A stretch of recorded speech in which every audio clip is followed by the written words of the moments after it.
আসসালামু আলাইকুম ভাই ও বন্ধুরা, আপনাদের জন্য একটি বক্স টেলিভিশন চায়না সার্কিটের পাওয়ার সেকশনের ভিডিও নিয়ে আসছি। আপনারা অবশ্যই কথাগুলো শুনবেন আর মনোযোগ দিয়ে ভিডিওটা দেখবেন, আপনাদের ইনশাল্লাহ কাজে আসবে। চলেন কথা না বাড়িয়ে কাজে যাই। আপনি দেখেন যে কোনো টেকনিশিয়ান ভাই আপনারা দেখতে পারেন, এই যে 3807 আপনি এই ট্রানজিস্টারটি চেঞ্জ করেছেন।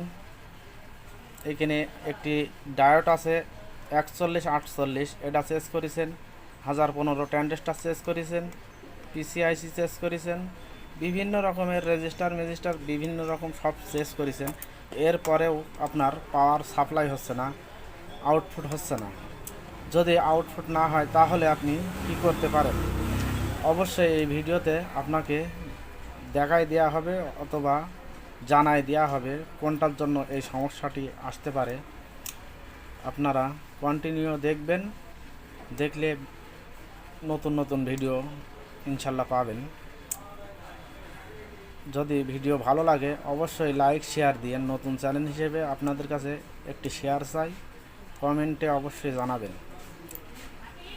এই যে আপনার সোফা ট্রান্সফরমার, এই ট্রান্সফরমার ভিতরে আপনার যখন টিভি সার্কিটটি অনেক দিন বয়স হয়ে যায়, তখন আপনার এই যে এখানে আপনি ভোল্টেজ মাপলে কিন্তু ভোল্টেজ ঠিকই পাবেন, আপনার ক্যাপাসিটার ভোল্টেজ ধরে রাখবে। এই যে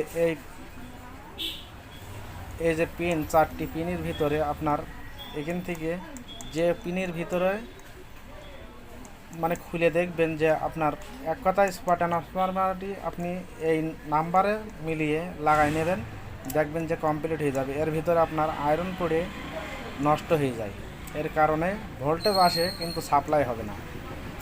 অবশ্যই ভিডিওটা ভালো লাগলে শেয়ার দিন ইনশাআল্লাহ।